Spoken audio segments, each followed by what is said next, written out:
Welcome to Badami.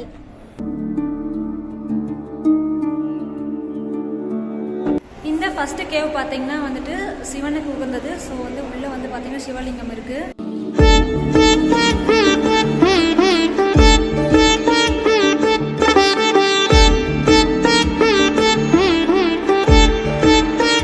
நாம first cave பார்த்தாச்சு. இப்போ அடுத்து மேலே போக போகிறோம்.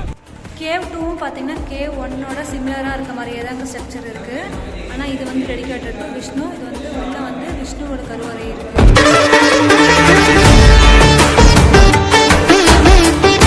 கேவ் 3யும் பார்த்தீங்கன்னா மகாவிஷ்ணுவுக்கு வந்துட்டு டெடிகேட் பண்ணியிருக்காங்க.